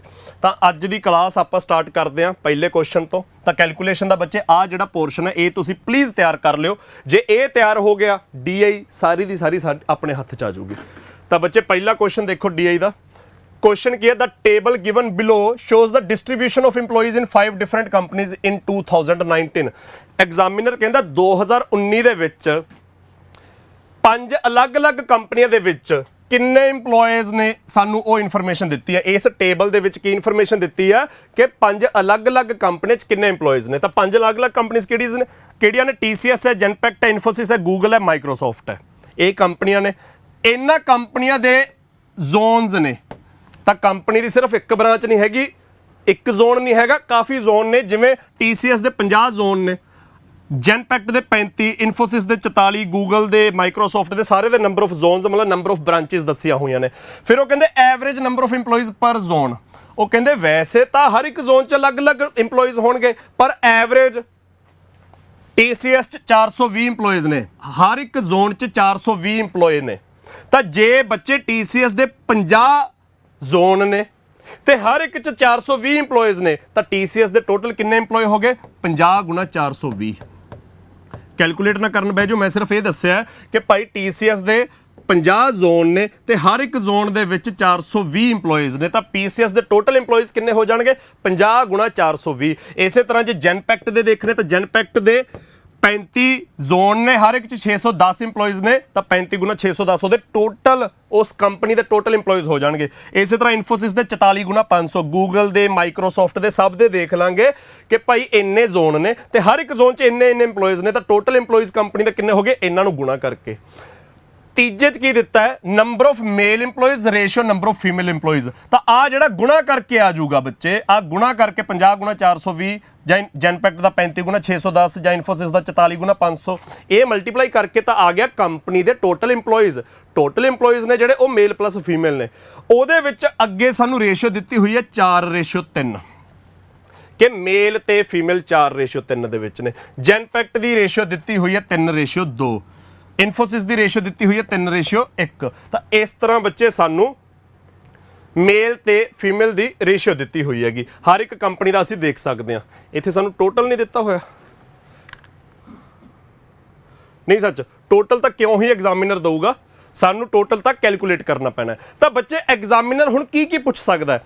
ਐਗਜ਼ਾਮੀਨਰ ਬੱਚੇ ਸਾਨੂੰ ਪੁੱਛ ਸਕਦਾ ਹੈ ਕਿ ਇਨਫੋਸਿਸ ਦੇ ਵਿੱਚ ਕਿੰਨੀਆਂ ਫੀਮੇਲ ਨੇ ਇਹ ਦੱਸੋ। ਆਪਾਂ ਹਲੇ ਵੈਲਿਊ ਕੈਲਕੂਲੇਟ ਕਰਨੀ ਦੇਖ ਰਹੇ ਹਾਂ ਵੀ ਕਿਸੇ ਵੀ ਕੰਪਨੀ ਦੇ ਟੋਟਲ EMPLOYEES ਤਾਂ ਦੇਖ ਸਕਦੇ ਆ ਮਲਟੀਪਲਾਈ ਕਰਕੇ। ਫਿਰ ਮਲਟੀਪਲਾਈ ਕਰਕੇ ਜਿੰਨੀ ਵੀ ਵੈਲਿਊ ਆ ਜਾਊ ਉਹਦੇ ਵਿੱਚ ਮੇਲ ਤੇ ਫੀਮੇਲ ਦੀ ਰੇਸ਼ੀਓ ਦਿੱਤੀ ਹੈ, ਤਾਂ ਮੇਲ ਕੱਢਣੇ ਆ ਜਾਂ ਫੀਮੇਲ ਕੱਢਣੀਆਂ ਨੇ ਉਹਦਾ ਮਤਲਬ ਕੀ ਹੈ? ਧਿਆਨ ਨਾਲ ਸੁਣਿਓ, 4:3। 4:3 ਦਾ ਮਤਲਬ ਕਿ ਜੇ ਕਿਤੇ ਟੋਟਲ 4 + 3 ਬੱਚੇ, ਜੇ ਕਿਤੇ ਟੋਟਲ 4 + 3 7 EMPLOYEES ਨੇ, ਤਾਂ 7 'ਚੋਂ 4 ਮੇਲ ਨੇ, 3 ਫੀਮੇਲ ਨੇ। ਜੈਨਪੈਕਟ ਦੇ ਵਿੱਚ ਮੇਲ ਤੇ ਫੀਮੇਲ 3:2 ਦੇ ਵਿੱਚ ਨੇ। 3:2 ਦਾ ਮਤਲਬ ਜੇ ਕਿਤੇ ਟੋਟਲ 3 + 2 5 EMPLOYEES ਨੇ, ਤਾਂ 5 'ਚੋਂ 3 ਮੇਲ ਨੇ, 2 ਫੀਮੇਲ ਨੇ। ਤਾਂ ਬੱਚੇ ਮੇਲ ਜਾਂ ਫੀਮੇਲ ਕਿਵੇਂ ਕੈਲਕੂਲੇਟ ਹੋਣਗੇ? ਮੇਲ ਫੀਮੇਲ ਕੈਲਕੂਲੇਟ ਹੋਣਗੇ ਕਿ ਕਿਸੇ ਵੀ ਕੰਪਨੀ ਦਾ ਜੋ ਵੀ ਟੋਟਲ ਬਣ ਜੂਗਾ। ਇੱਥੇ ਆਪਾਂ TCS ਦਾ ਟੋਟਲ ਕੱਢਿਆ ਹੋਇਆ, ਉਹ ਵੀ ਖੈਰ ਮਲਟੀਪਲਾਈ ਨਹੀਂ ਕੀਤਾ ਹਲੇ। ਕਿਸੇ ਵੀ ਕੰਪਨੀ ਦਾ ਜੋ ਟੋਟਲ ਬਣ ਜੂਗਾ, ਮੰਨ ਲਓ ਆਪਾਂ TCS ਦੇ ਹੀ ਮੇਲ ਕੱਢਣੇ ਆ, ਤਾਂ TCS ਦੇ ਮੇਲ ਕੀ ਨੇ? 4। ਕਿਹਦੇ ਵਿੱਚੋਂ? Out of 7। ਤਾਂ ਟੋਟਲ ਦਾ ਜਿੰਨੇ ਟੋਟਲ EMPLOYEES ਆ ਜਾਣਗੇ ਉਹਦਾ 4/7 ਕਰ ਦਾਂਗੇ। ਤਾਂ ਇਹੋ ਜੀ ਕੈਲਕੂਲੇਸ਼ਨ ਹੋ ਜੂਗੀ। ਮੰਨ ਲਓ ਆਪਾਂ ਇਨਫੋਸਿਸ ਦੀਆਂ ਫੀਮੇਲ EMPLOYEES ਕੱਢਣੀਆਂ ਨੇ, ਤਾਂ ਇਨਫੋਸਿਸ ਦੇ ਟੋਟਲ EMPLOYE ਕਿੰਨੇ ਬੱਚੇ? 44 ਗੁਣਾ 500। ਹਲੇ ਮਲਟੀਪਲਾਈ ਕਰਨ ਦੇ ਚੱਕਰ 'ਚ ਨਾ ਪੈ ਜਿਓ, ਇਹਨੂੰ 44 ਗੁਣਾ 500 ਹੀ ਰੱਖੋ। ਇਨਫੋਸਿਸ ਦੀ ਆਪਾਂ ਫੀਮੇਲ ਕੱਢਣੀਆਂ ਨੇ, ਤਾਂ ਉਸ ਤੋਂ ਪਹਿਲਾਂ ਟੋਟਲ ਕੱਢਿਆ 44 ਗੁਣਾ 500, ਇਹਨੂੰ ਮਲਟੀਪਲਾਈ ਨਹੀਂ ਕਰਨਾ, ਐਂ ਹੀ ਰੱਖ ਲਓ। ਉਹਦੇ ਵਿੱਚ ਫੀਮੇਲ ਕਿੰਨੀਆਂ ਨੇ? 3:1 ਹੈ, ਤਾਂ 1/4। ਤਾਂ ਇਹਦਾ 1/4 ਕਰ ਦਿਓ। 4 ਤੇ 44 ਕੱਟਿਆ 11 ਆ ਗਿਆ, ਇੰਟੂ 500 ਕਰਕੇ ਇਨਫੋਸਿਸ ਦੀਆਂ ਫੀਮੇਲ ਆ ਗਿਆ ਤੁਹਾਡੇ ਸਾਹਮਣੇ 5500। ਤਾਂ ਆ ਬੱਚੇ ਇੱਕ ਤਰੀਕਾ ਹੈ ਛੇਤੀ ਕੈਲਕੂਲੇਟ ਕਰਨ ਦਾ। ਤੇ ਜੇ ਕਿਤੇ ਤੁਸੀਂ ਟੋਟਲ ਕੱਢਣਾ ਹੈ, ਤਾਂ ਟੋਟਲ ਦੀ ਕੈਲਕੂਲੇਸ਼ਨ ਦੇਖੋ ਬੱਚੇ ਧਿਆਨ ਨਾਲ ਕਿਵੇਂ ਕੀਤੀ ਜਾ ਸਕਦੀ ਹੈ। ਟੋਟਲ ਦੀ ਕੈਲਕੂਲੇਸ਼ਨ ਜਦੋਂ ਤੁਸੀਂ 50 ਨੂੰ 420 ਦੇ ਨਾਲ ਗੁਣਾ ਕਰਨਾ ਹੈ, ਤਾਂ ਬੱਚੇ 50 ਤੇ 420 ਦਾ ਤਰੀਕਾ ਕੀ ਹੈ? 50 ਦੇ ਪਿੱਛੇ 0 ਹੈ, 420 ਦੇ ਪਿੱਛੇ 0 ਹੈ, ਤਾਂ 2 0 ਤੋਂ ਆ ਗਈਆਂ। 5 ਗੁਣਾ 42 210, ਤਾਂ 210 ਦੇ ਪਿੱਛੇ 2 0 21000 ਸਿੱਧਾ ਆਨਸਰ ਆ ਜਾਊਗਾ ਛੇਤੀ ਕੈਲਕੂਲੇਟ ਕਰਕੇ। 35 ਗੁਣਾ 610 ਕਰਨਾ। ਹੁਣ 35 ਗੁਣਾ 610 ਲੱਗਦਾ ਕੁਝ ਬੱਚਿਆਂ ਨੂੰ ਕਹੂ ਔਖਾ ਲੱਗੂਗਾ ਵੀ ਸਰ ਇੱਥੇ ਤਾਂ 00 ਦਾ ਹਿਸਾਬ ਹੋ ਗਿਆ, ਇੱਥੇ 1 0 ਹੈ, ਤਾਂ 1 0 ਤਾਂ ਲੱਗ ਗਈ, 35 ਗੁਣਾ 61 ਥੋੜੀ ਕਰਾਂਗੇ। ਤਾਂ ਬੱਚੇ ਜਦੋਂ 35 ਆ ਗਿਆ, 50 ਨਹੀਂ ਹੈਗਾ 35 ਹੈ ਜਾਂ 45 ਹੁੰਦਾ, ਉਦੋਂ ਕੀ ਕਰੋ? 35 ਨੂੰ ਡਬਲ ਕਰ ਦੋ, 2 ਗੁਣਾ ਕਰ ਦੋ, ਇਹਨੂੰ 2 ਗੁਣਾ ਕਰਤਾ ਤਾਂ ਇਹਨੂੰ ਅੱਧ ਕਰ ਦੋ, ਤਾਂ 610 ਦਾ ਅੱਧ ਹੋ ਗਿਆ 305। ਤਾਂ 610 ਦਾ ਅੱਧ ਕੀ ਹੋ ਗਿਆ ਬੱਚੇ ਤੁਹਾਡਾ 305। ਤਾਂ 70 ਦੇ ਪਿੱਛੇ ਜਿਹੜੀ ਇੱਕ 0 ਹੈ ਉਹ ਤਾਂ 0 ਲੱਗੀ ਰਹੇਗੀ। 7 ਗੁਣਾ 305 ਕਰ ਦੋ, 7 5 35, 7 3 21, ਤਾਂ 21350। ਤਾਂ ਕੁਛ ਇਸ ਤਰ੍ਹਾਂ ਆਪਾਂ ਕੈਲਕੂਲੇਸ਼ਨ ਇਹ ਵੀ ਕਰ ਸਕਦੇ ਆਂਗੇ ਟੋਟਲ ਕੱਢਣ ਲਈ, ਜੇ ਕੱਢਣ ਦੀ ਲੋੜ ਹੈ। ਜੇ ਗਾਹਾਂ ਫੀਮੇਲ ਜਾਂ ਮੇਲ ਚੋਂ ਕੁਝ ਕੱਢਣਾ ਫਿਰ ਕੱਲਾ ਮਲਟੀਪਲਾਈ ਕਰਕੇ ਰੱਖ ਲਿਓ, ਫਿਰ ਉਹਦੀ ਹਲੇ ਤੁਸੀਂ ਮਲਟੀਪਲਾਈ ਕਰਕੇ ਕੀ ਵੈਲਿਊ ਬਣੂਗੀ ਉਹ ਵੈਲਿਊ ਨਾ ਕੱਢਣ ਬਹਿ ਜਾਓ, ਕਿਉਂਕਿ ਅੱਗੇ ਜਦੋਂ ਮੇਲ ਜਾਂ ਫੀਮੇਲ ਦੀ ਫਰੈਕਸ਼ਨ ਮਲਟੀਪਲਾਈ ਕਰੋਗੇ ਤਾਂ ਕੁਝ ਕੱਟਣ ਦੇ ਚਾਂਸਿਸ ਨੇ, ਤਾਂ ਕਿ ਕੈਲਕੂਲੇਸ਼ਨ ਸੌਖੀ ਹੋ ਜੂਗੀ। ਸੋ ਇਸ ਕਰਕੇ ਹਮੇਸ਼ਾ ਕੈਲਕੂਲੇਸ਼ਨ ਕਰਨ ਲੱਗਿਆ ਇਹ ਧਿਆਨ ਰੱਖਣਾ। ਆਪਣੇ ਜਿਹੜੇ 5 ਕੁਐਸਚਨ ਬਣਨਗੇ, ਮੈਂ 5 ਕੁਐਸਚਨਾਂ ਨੂੰ ਕਿਵੇਂ ਲੈ ਕੇ ਆਇਆ, ਇੱਥੇ ਮੈਂ ਮਾੜਾ ਜਿਹਾ ਟੇਬਲ ਸਮਝਾਤਾ। ਫਿਰ ਜਦੋਂ ਪਹਿਲਾ ਕੁਐਸਚਨ ਲੈ ਕੇ ਆਇਆ ਤਾਂ ਛੋਟਾ ਟੇਬਲ ਉੱਪਰ ਲਾਤਾ ਉਹ ਤੁਹਾਡਾ। ਤਾਂ ਕੁਐਸਚਨ ਹੈ what are the total number of female EMPLOYEES working in Genpact and Google together. ਉਹ ਕਹਿੰਦੇ ਜੈਨਪੈਕਟ ਦੀਆਂ ਫੀਮੇਲ ਤੇ ਗੂਗਲ ਦੀਆਂ ਫੀਮੇਲ ਦੱਸੋ ਕਿੰਨੀਆਂ ਨੇ। ਤਾਂ ਬੱਚੇ ਜੈਨਪੈਕਟ ਦੂਜੇ ਨੰਬਰ ਵਾਲੀ ਕੰਪਨੀ, ਗੂਗਲ ਚੌਥੇ ਨੰਬਰ ਵਾਲੀ ਕੰਪਨੀ। ਤਾਂ ਜੈਨਪੈਕਟ ਦੀਆਂ ਫੀਮੇਲ ਕੀ ਨੇ 2/5, 3:2 ਦਾ ਮਤਲਬ 2/5। ਤਾਂ ਟੋਟਲ ਦਾ 2/5 ਕਰ ਦੋ ਜੀ। 35 ਗੁਣਾ 610 ਤਾਂ ਉਹਨਾਂ ਦਾ ਟੋਟਲ ਹੈ, ਉਹਦਾ 2/5 ਕਰ ਦੋ। ਹੁਣ ਆ ਦੇਖੋ 5 ਤੇ 35 ਕੱਟੇ ਗਿਆ, 7 ਆ ਗਿਆ। 7 × 2 14। ਤਾਂ ਬੱਚੇ 7 × 2 14 ਹੋ ਗਿਆ ਤੁਹਾਡਾ।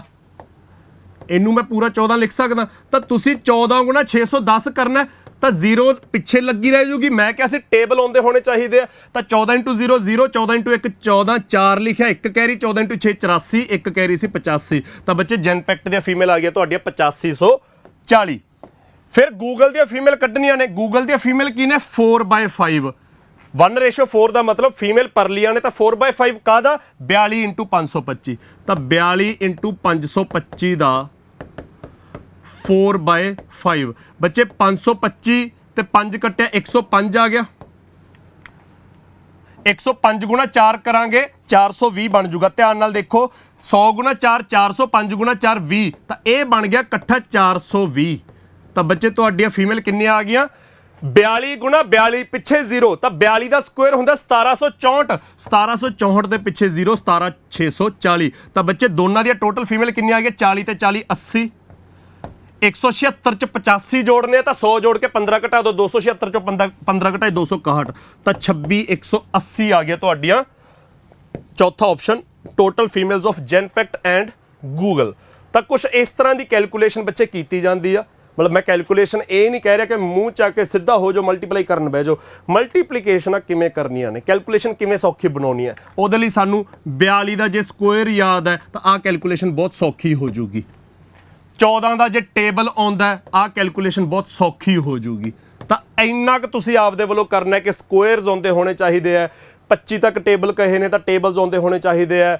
ਟੇਬਲਾਂ ਨਾਲ ਆ ਕੈਲਕੂਲੇਸ਼ਨ ਸੌਖੀ ਹੋ ਜੂਗੀ, ਕੱਟਿਆ ਜਾਊਗਾ, ਮਲਟੀਪਲਾਈ ਹੋ ਜੂਗਾ। ਐਡੀਸ਼ਨ ਚੰਗੀ ਹੋਣੀ ਚਾਹੀਦੀ ਹੈ ਕਿ ਛੇਤੀ ਐਡ ਕਰ ਲਈਏ, ਇੰਨਾ ਕੁ ਹੋਣਾ ਚਾਹੀਦਾ ਹੈਗਾ। ਆਨਸਰ ਬਹੁਤ ਛੇਤੀ ਆਇਆ ਕਰਨਗੇ। ਜਿਹੜਾ ਇਹ ਟੇਬਲ ਈਜ਼ੀ ਨਹੀਂ ਹੈਗਾ, ਮੈਂ ਕੋਈ ਸਿੰਪਲ ਜਿਹਾ ਟੇਬਲ ਨਹੀਂ ਲਿਆ, ਕਿੰਨਾ ਕੁਝ ਕੈਲਕੂਲੇਟ ਕਰਨਾ ਪੈ ਰਿਹਾ ਇਸ ਟੇਬਲ 'ਚੋਂ।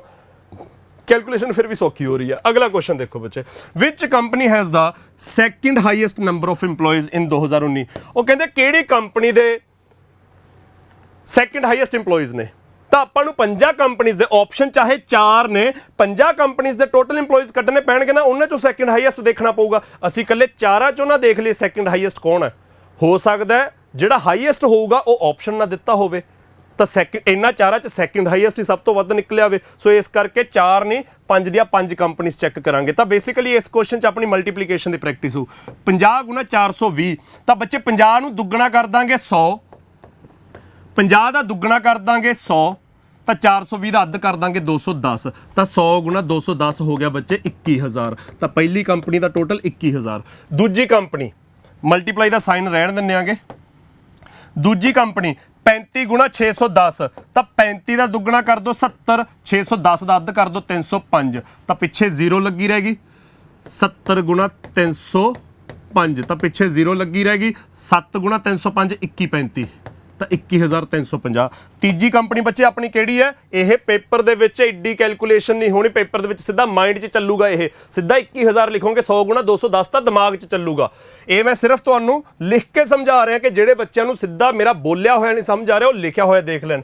44 ਗੁਣਾ 500, 00 ਦੀ 00, 44 ਗੁਣਾ 5 22000, 44 ਗੁਣਾ 5 220 ਹੁੰਦਾ ਤਾਂ ਪਿੱਛੇ 00 22000, 42 ਗੁਣਾ 525 ਤਾਂ 42 ਦਾ ਅੱਧ ਕਰਤਾ 21, 525 ਦਾ ਦੁੱਗਣਾ ਕਰਤਾ 1050 ਤਾਂ 21 ਗੁਣਾ 105 ਪਿੱਛੇ 0 ਆ ਜੂਗੀ, 21 ਗੁਣਾ 1050 ਕਰਨਾ ਤਾਂ ਪਿੱਛੇ 0 ਆ ਗਈ, 21 ਗੁਣਾ 5 105, 05 ਲਿਖਿਆ, 21 ਗੁਣਾ 1 22, ਇੱਕ ਕੈਰੀ ਸੀਗਾ ਤਾਂ 22 ਹੋ ਗਿਆ, ਤਾਂ 22050। ਆਖਰੀ ਕੀ ਆ ਬੱਚੇ ਤੁਹਾਡਾ? 40 ਗੁਣਾ 470 ਤਾਂ 0 ਇਹਦੇ ਪਿੱਛੇ 0 ਇਹਦੇ ਪਿੱਛੇ 00, 4 ਗੁਣਾ 47 ਹੋ ਗਿਆ ਤੁਹਾਡਾ 188 ਮੇਰੇ ਖਿਆਲ ਚ।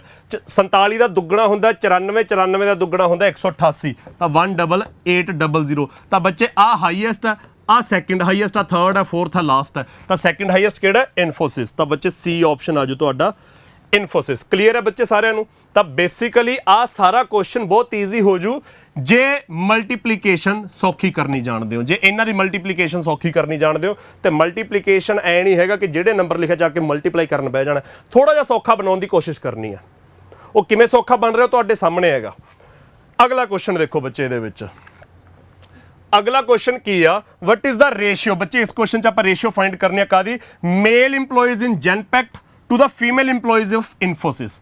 ਉਹ ਕਹਿੰਦੇ ਜੈਨਪੈਕਟ ਦੇ ਮੇਲ ਇੰਪਲੋਈਜ਼ ਤੇ ਇਨਫੋਸਿਸ ਦੇ ਫੀਮੇਲ ਇੰਪਲੋਈਜ਼ ਦੀ ਰੇਸ਼ੀਓ। ਤਾਂ ਧਿਆਨ ਨਾਲ ਸੁਣਿਓ ਬੱਚੇ, ਰੇਸ਼ੀਓ ਕੱਢਣ ਵੇਲੇ ਕੀ ਕਰਨਾ ਹੁੰਦਾ ਹੈ? ਜੈਨਪੈਕਟ ਦੇ ਮੇਲ ਇੰਪਲੋਈਜ਼ ਤੇ ਇਨਫੋਸਿਸ ਦੀਆਂ ਫੀਮੇਲ ਇੰਪਲੋਈਜ਼ ਦੀ ਰੇਸ਼ੀਓ ਕੱਢਣੀ ਹੈ। ਤਾਂ ਜੈਨਪੈਕਟ ਦੇ ਜਿੰਨੇ ਮੇਲ ਇੰਪਲੋਈਜ਼ ਆ ਜਾਣਗੇ ਇੱਧਰ ਲਿਖ ਲਾਂਗੇ, ਇਨਫੋਸਿਸ ਦੀਆਂ ਜਿੰਨੀਆਂ ਫੀਮੇਲ ਇੰਪਲੋਈਜ਼ ਆ ਜਾਣਗੀਆਂ ਉਧਰ ਲਿਖ ਲਾਂਗੇ, ਤੇ ਇੱਧਰ ਜਿਹੜੀ ਵੈਲਿਊ ਤੇ ਉਧਰ ਜਿਹੜੀ ਵੈਲਿਊ ਹੋਊਗੀ ਉਹਨਾਂ 'ਚ ਜੋ ਕਾਮਨ ਹੋਊਗਾ ਕੱਟਾਂਗੇ। ਰੇਸ਼ੀਓ ਕੱਢਣ ਦਾ ਮਤਲਬ ਕੀ ਹੁੰਦਾ ਕਿ ਜਿਨ੍ਹਾਂ ਦੀ ਰੇਸ਼ੀਓ ਕੱਢਣੀ ਹੈ ਉਹਨਾਂ ਨੰਬਰਾਂ 'ਚ ਜੇ ਕੋਈ ਕਾਮਨ ਫੈਕਟਰ ਹੈ ਕੱਟੋ ਦੋਨੇ ਪਾਸੇ। ਤਾਂ ਬੱਚੇ ਕਿਉਂਕਿ ਆਪਾਂ ਕਾਮਨ ਫੈਕਟਰ ਕੱਟਣੇ ਨੇ ਤਾਂ ਇਸ ਕਰਕੇ ਸਿੱਧਾ ਮੂੰਹ ਚੱਕ ਕੇ ਮੇਲ ਤੇ ਫੀਮੇਲ ਨਾ ਕੱਢਣ ਬਹਿ ਜਾਓ, ਮਲਟੀਪਲੀਕੇਸ਼ਨ ਦੀ ਫਾਰਮ 'ਚ ਲਿਖੋ।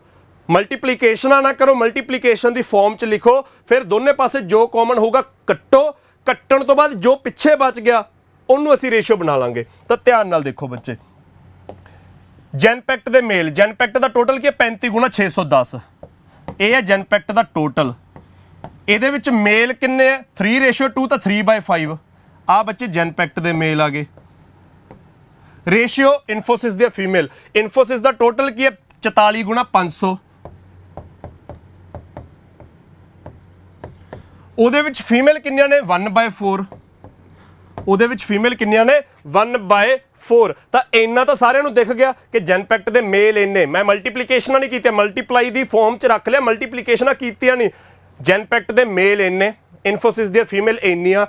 ਇਹਦੀ ਜੋ ਰੇਸ਼ੀਓ ਬਣੂਗੀ ਮੈਂ ਉਹ ਆਪਸ਼ਨ ਮਾਰਕ ਕਰਨਾ ਹੈ। ਹੋਰ ਕਿਤੇ ਮੇਰੀ ਨਿਗਾਹ ਨਹੀਂ ਗਈ, ਮੇਰੀ ਇੱਕ ਥਾਂ ਤੇ ਨਿਗਾਹ ਗਈ ਕਿ ਇਨਫੋਸਿਸ ਦੀਆਂ ਫੀਮੇਲ ਵਾਲੇ ਪਾਸੇ 44 ਹੈ। 44 ਮਤਲਬ 11 ਦਾ ਮਲਟੀਪਲ। ਕੀ ਇਹ 11 ਕਿਸੇ ਨਾਲ ਕੈਂਸਲ ਹੋ ਰਿਹਾ? ਇੱਧਰ ਕਿਤੇ 11 ਦਿਖ ਰਿਹਾ ਵੀ ਉਧਰਲਾ 11 ਕੈਂਸਲ ਹੋ ਜੇ। ਇਹ 11 ਨਹੀਂ ਕੈਂਸਲ ਹੋ ਰਿਹਾ ਬੱਚੇ। ਜੇ ਇਹ 11 ਨਹੀਂ ਕੈਂਸਲ ਹੋ ਰਿਹਾ ਤਾਂ ਭਾਈ ਸਾਹਿਬ ਆਨਸਰ 'ਚ ਆਪਣੇ ਨਾਲ ਜਾਣਗੇ, ਆਨਸਰ ਤੱਕ ਨਾਲ ਜਾਣਗੇ ਇਹ। ਤਾਂ ਸਾਡਾ ਆਨਸਰ ਕੀ ਆਊਗਾ? ਜੈਨਪੈਕਟ ਦੇ ਮੇਲ ਤੇ ਇਨਫੋਸਿਸ ਦੀਆਂ ਫੀਮੇਲ 'ਚ ਇਧਰਲੀ ਵੈਲਿਊ 11 ਦਾ ਮਲਟੀਪਲ ਹੋਣੀ ਚਾਹੀਦੀ ਹੈ। ਤਾਂ ਬੱਚੇ ਕਿਹੜਾ ਆਪਸ਼ਨ ਹੈ ਜਿਹ 'ਚ ਇਨਫੋਸਿਸ ਵਾਲੀ ਵੈਲਿਊ 11 ਦਾ ਮਲਟੀਪਲ ਹੈ? 550। ਤਾਂ ਸੈਕਿੰਡ ਆਪਸ਼ਨ ਆ ਜਾਊਗਾ। ਸਾਨੂੰ ਹੋਰ ਕੁਝ ਚੈੱਕ ਕਰਨ ਦੀ ਲੋੜ ਨਹੀਂ ਹੈਗੀ, ਤੁਸੀਂ ਘਰੇ ਬੈਠੇ ਹੋ ਕੈਲਕੂਲੇਟ ਕਰਕੇ ਦੇਖ ਲਓ, ਆਨਸਰ 1281/550 ਹੀ ਆਊਗਾ।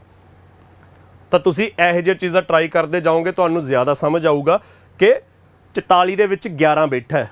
11 ਛੇਤੀ ਕੈਂਸਲ ਨਹੀਂ ਹੁੰਦਾ, 3 ਕੈਂਸਲ ਹੋ ਜਾਂਦਾ ਹੈਗਾ, 5 ਕੈਂਸਲ ਹੋ ਜਾਂਦਾ, 2 ਵੀ ਕੈਂਸਲ ਹੋ ਜਾਂਦਾ ਕਿ ਦੋਨੇ ਪਾਸੇ ਈਵਨ ਨੰਬਰ ਹੈ ਤਾਂ 2 ਵੀ ਕੱਟਿਆ ਗਿਆ। 11 ਛੇਤੀ ਨਹੀਂ ਨਾ ਕੈਂਸਲ ਹੁੰਦਾ। 11 ਜੇ ਕੈਂਸਲ ਹੋਊਗਾ ਤਾਂ ਪਛਾਣ ਹੋਊਗੀ ਵੀ ਭਾਈ ਉਧਰ ਵੀ 11 ਦਾ ਮਲਟੀਪਲ ਬੈਠਾ, ਇੱਧਰ ਵੀ ਕੋਈ 11 ਦਾ ਮਲਟੀਪਲ ਬੈਠਾ। ਪਰ ਨਾ ਤਾਂ 11 35 ਨਾਲ ਕੈਂਸਲ ਹੋਵੇ, ਨਾ 610 ਨਾਲ, ਨਾ 3 ਦੇ ਨਾਲ। ਜੇ 11 ਕੈਂਸਲ ਨਹੀਂ ਹੋ ਰਿਹਾ ਤਾਂ 11 ਆਨਸਰ ਤੱਕ ਨਾਲ ਜਾਊਗਾ। ਤਾਂ ਸਾਡਾ ਆਨਸਰ ਇਨਫੋਸਿਸ ਵਾਲੇ ਪਾਸੇ 11 ਦਾ ਮਲਟੀਪਲ ਹੋਣਾ ਚਾਹੀਦਾ। ਤਾਂ ਇੱਕੋ ਹੀ ਵੈਲਿਊ ਹੈ ਜਿਹੜੀ 11 ਦਾ ਮਲਟੀਪਲ ਹੈ, ਉਹ ਹੈ ਸੈਕਿੰਡ ਆਪਸ਼ਨ। ਤਾਂ ਇਹ ਬੱਚੇ ਆਪਣਾ ਆਨਸਰ ਆ ਗਿਆ। ਸਮਝ ਆ ਗਿਆ ਜੀ ਸਾਰਿਆਂ ਨੂੰ? ਅਗਲਾ ਕੁਐਸਚਨ ਦੇਖੋ ਬੱਚੇ, in 2020 ਬੱਚੇ ਆਹ ਡਾਟਾ 2019 ਦਾ ਸੀਗਾ, ਆਪਾਂ ਸ਼ੁਰੂ ਦੇ ਵਿੱਚ ਪੜ੍ਹਿਆ ਨਾ, ਪਿਛਲੇ ਕੁਐਸਚਨ 'ਚ ਵੀ ਖੈਰ ਲਿਖਿਆ ਹੋਇਆ ਇਨ 2019, ਉਸ ਤੋਂ ਪਿਛਲੇ ਕੁਐਸਚਨ 'ਚ ਵੀ ਲਿਖਿਆ ਹੋਇਆ 2019, ਉਸ ਤੋਂ ਪਿਛਲੇ ਕੁਐਸਚਨ ਦੇ ਵਿੱਚ ਵੀ ਲਿਖਿਆ ਹੋਇਆ 2019, ਡਿਸਕ੍ਰਿਪਸ਼ਨ 'ਚ ਵੀ ਲਿਖਿਆ 2019। ਤਾਂ ਇਹ ਆਪਣਾ ਕੁਐਸਚਨ ਹੈ ਬੱਚੇ 2020 ਦਾ, ਅਗਲੇ ਸਾਲ ਦਾ। ਉਹ ਕਹਿੰਦੇ ਜੇ ਅਗਲੇ ਸਾਲ ਦਾ number of female EMPLOYEES in Microsoft ਦੀਆਂ female EMPLOYEES is increased by 24% and the number of male EMPLOYEES in Microsoft is decreased by 24% with respect to the ਪਿਛਲਾ ਸਾਲ 2019 ਜਿਹਦਾ ਡਾਟਾ ਗਿਵਨ ਹੈ, then find the total number of employees in Microsoft company in 2020। ਤਾਂ ਬੱਚੇ ਇਹ ਥੋੜਾ ਜਿਹਾ calculation ਕਰਨ ਵਾਲਾ ਕੁਐਸਚਨ ਹੈ। ਐਗਜ਼ਾਮੀਨਰ ਕਹਿੰਦਾ ਮਾਈਕਰੋਸੌਫਟ ਦੇ ਵਿੱਚ ਜਿੰਨੇ ਟੋਟਲ EMPLOYEES ਨੇ, ਮਾਈਕਰੋਸੌਫਟ ਦੇ ਵਿੱਚ ਜਿੰਨੇ ਟੋਟਲ EMPLOYEES ਨੇ ਉਹਦੇ ਵਿੱਚ ਇੰਨੇ ਮੇਲ ਨੇ ਇੰਨੀਆਂ ਫੀਮੇਲ ਨੇ, ਰੇਸ਼ੀਓ ਦਿੱਤੀ ਹੋਈ ਅਸੀਂ ਕੈਲਕੂਲੇਟ ਕਰ ਸਕਦੇ ਹਾਂ।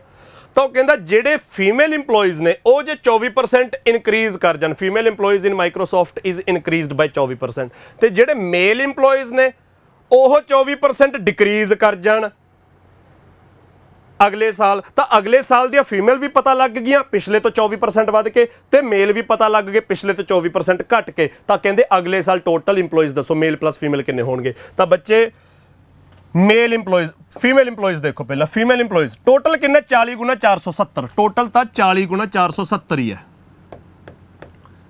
ਉਹਦੇ ਵਿੱਚ ਫੀਮੇਲ ਕਿੰਨੀਆਂ ਨੇ 3/8, ਇਹ ਫੀਮੇਲ EMPLOYEES ਨੇ। ਮੇਲ EMPLOYEES ਕਿੰਨੇ ਆ, ਟੋਟਲ ਤਾਂ 40 ਗੁਣਾ 470 ਹੀ ਹੈ, ਉਹਦੇ ਵਿੱਚ ਮੇਲ ਕਿੰਨੇ ਆ 5/8, ਰੇਸ਼ੀਓ ਦੇ ਹਿਸਾਬ ਨਾਲ ਪਤਾ ਲੱਗ ਗਿਆ ਮੇਲ 5/8 ਫੀਮੇਲ 3/8। ਇਹ ਤਾਂ ਆ ਗਿਆ ਓਰੀਜਨਲ ਟੋਟਲ ਜਿਹੜਾ 2019 ਦਾ ਹੈਗਾ, ਉੱਪਰ ਫੀਮੇਲ ਥੱਲੇ ਮੇਲ। ਉਹ ਕਹਿੰਦੇ ਅਗਲੇ ਸਾਲ ਕੀ ਹੋਇਆ, ਫੀਮੇਲ 24% ਵੱਧ ਗਈਆਂ। 24% ਵਧਣ ਦਾ ਮਤਲਬ ਕੀ ਆ, ਪਰਸੈਂਟੇਜ ਦੇ ਵਿੱਚ ਬੱਚੇ ਕੋਈ ਵੀ ਚੀਜ਼ ਆਪਣੇ ਆਪ 'ਚ 100% ਹੀ ਹੁੰਦੀ ਆ। ਤਾਂ ਜੇ 24% ਵੱਧ ਗਈ ਤਾਂ 124% ਹੋ ਗਈ, ਤਾਂ 124% ਦਾ ਮਤਲਬ 124/100 ਹੋ ਗਈ। ਤੇ ਮੇਲ 24% ਘਟ ਗਏ ਯਾਨੀ ਕਿ 76% ਰਹਿ ਗਏ, ਤਾਂ 76% ਯਾਨੀ ਕਿ 76/100 ਰਹਿ ਗਏ। ਤਾਂ ਦੱਸੋ ਹੁਣ ਮੇਲ ਕਿੰਨੇ ਹੋ ਗਏ, ਫੀਮੇਲ ਕਿੰਨੀਆਂ ਹੋ ਗਈਆਂ। ਉੱਪਰ ਫੀਮੇਲ ਦਾ ਡਾਟਾ ਹੈ, ਥੱਲੇ ਮੇਲ ਦਾ ਡਾਟਾ ਹੈ। ਤਾਂ ਬੱਚੇ ਕੈਲਕੂਲੇਸ਼ਨ ਦੇਖੋ ਜੀ, ਆ 8 ਤੇ 40 ਕੱਟਿਆ ਗਿਆ 5, 5 ਤੇ 100 ਕੱਟਿਆ ਗਿਆ 20, 0 ਨਾਲ 0 ਕੱਟੀ ਗਈ, 2 ਤੇ 124 ਕੱਟਿਆ ਗਿਆ 62। ਤਾਂ ਆਹ ਕੈਲਕੂਲੇਸ਼ਨ ਹੈ ਤੁਹਾਡੇ ਕੋਲ 47 ਗੁਣਾ 3 ਗੁਣਾ 62। 47 ਗੁਣਾ 3 ਕੀ ਹੁੰਦਾ 141 ਇੰਟੂ 62 ਕਰਨਾ। ਤਾਂ ਇਹ ਕੈਲਕੂਲੇਸ਼ਨ ਕਿਸੇ ਤਰ੍ਹਾਂ ਕਰਾਂਗੇ 141 ਇੰਟੂ 62, ਇਹ ਕੈਲਕੂਲੇਸ਼ਨ ਕਰਾਂਗੇ ਕਿਸੇ ਤਰ੍ਹਾਂ। ਇੱਥੇ ਥੱਲੇ ਦੇਖੋ ਕੈਲਕੂਲੇਸ਼ਨ ਇਹ ਆ ਗਿਆ ਜੀ 5, 5 ਤੇ 100 ਕੱਟਿਆ 20, 0 ਨਾਲ 0 ਕੱਟੀ ਗਈ, 2 ਤੇ 76 ਕੱਟਤਾ ਆਪਾਂ 38। ਤਾਂ 38 ਇੰਟੂ 5 ਹੁੰਦਾ 190 ਗੁਣਾ 47 ਕਰਨਾ, ਤਾਂ 47 ਗੁਣਾ 190 ਵੀ ਕਰਨਾ ਹੈਗਾ।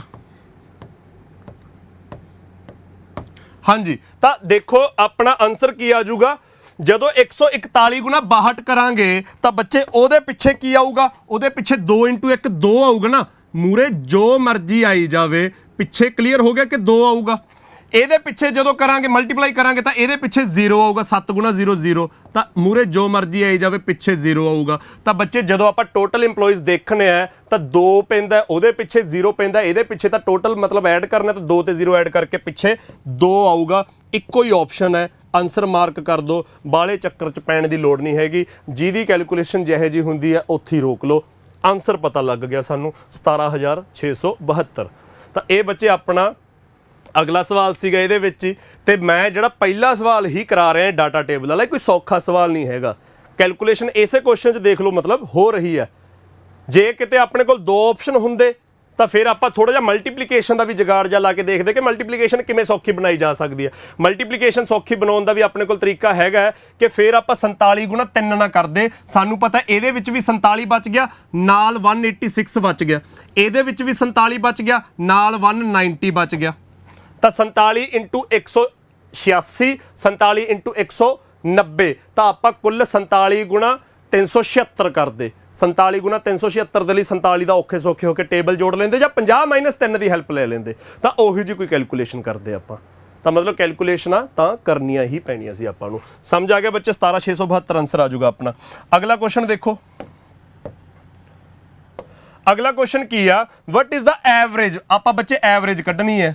ਕਾਦੀ ਐਵਰੇਜ ਕੱਢਣੀ ਹੈ? Of female EMPLOYEES working in each of these 5 companies in 2019। ਤਾਂ ਇੱਥੇ ਐਗਜ਼ਾਮੀਨਰ ਕਹਿੰਦਾ ਜਿਹੜੀਆਂ 5 ਕੰਪਨੀਜ਼ ਨੇ, ਆ 5 ਕੰਪਨੀਜ਼ ਨੇ, ਇਹਨਾਂ 5 'ਚ ਜਿੰਨੀਆਂ ਫੀਮੇਲਸ ਕੰਮ ਕਰ ਰਹੀਆਂ ਨੇ ਉਹਨਾਂ ਦੀ ਐਵਰੇਜ ਕੱਢੋ ਜੀ। ਤਾਂ ਇਸ ਕੁਐਸਚਨ ਦੇ ਵਿੱਚ ਆਪਾਂ ਹਰ ਇੱਕ ਦੀ ਫੀਮੇਲ ਕੈਲਕੂਲੇਟ ਕਰਨੀ ਹੈ, ਹਰ ਇੱਕ ਦੀਆਂ ਫੀਮੇਲ EMPLOYEES ਕੈਲਕੂਲੇਟ ਕਰਨੀਆਂ ਨੇ। ਐਵਰੇਜ ਕੱਢਣ ਲਈ ਕੀ ਕਰਾਂਗੇ? 5 ਵੈਲਿਊਜ਼ ਨੂੰ ਐਡ ਕਰਕੇ ਬਟੇ 5 ਕਰਾਂਗੇ। ਤਾਂ ਬੱਚੇ ਪਹਿਲੇ 'ਚ ਕਿੰਨਾ ਸੀ ਟੋਟਲ? ਸਾਡਾ ਮਲਟੀਪਲਾਈ ਕੀਤਾ ਹੋਇਆ ਸੀ ਪਿਛਲੇ ਕੁਐਸਚਨ 'ਚ। ਮੈਂ ਦਿਖਾ ਦਿੰਦਾ, ਸੈਕਿੰਡ ਕੁਐਸਚਨ ਦੇ ਵਿੱਚ ਅਸੀਂ ਸਾਰਿਆਂ ਦਾ ਟੋਟਲ ਕੱਢਿਆ ਸੀਗਾ, ਜਿੱਥੇ ਅਸੀਂ ਸੈਕਿੰਡ ਹਾਈਐਸਟ ਕੈਲਕੂਲੇਟ ਕਰਨਾ ਸੀਗਾ। ਸੈਕਿੰਡ ਹਾਈਐਸਟ ਜਿਹੜੇ ਕੁਐਸਚਨ 'ਚ ਅਸੀਂ ਕੈਲਕੂਲੇਟ ਕੀਤਾ ਤਾਂ ਹਰ ਇੱਕ ਦਾ ਟੋਟਲ ਕੱਢਿਆ ਹੋਇਆ, ਹਰ ਇੱਕ ਦਾ ਟੋਟਲ ਕੱਢਿਆ ਹੋਇਆ। ਤਾਂ ਇਹਦੀ ਹੈਲਪ ਲਵਾਂਗੇ ਅਸੀਂ ਆਪਣੇ ਆਖਰੀ ਕੁਐਸਚਨ ਦੇ ਵਿੱਚ। ਤਾਂ ਉਹ ਕਹਿੰਦਾ ਪਹਿਲੇ 'ਚ ਫੀਮੇਲ ਕੱਢਣੀਆਂ ਨੇ 3/7 ਰੇਸ਼ੀਓ 4:3 ਨੇ, ਤਾਂ ਫੀਮੇਲ 3/7 ਨੇ। 21,000 ਆ ਗਿਆ ਸੀ, 21,000 ਦਾ 3/7 ਹੋ ਗਿਆ 9,000। ਦੂਜੇ ਦਾ ਟੋਟਲ ਆਪਣਾ ਆ ਗਿਆ ਸੀ ਮੇਰੇ ਖਿਆਲ 'ਚ 305, 21,350 ਦਾ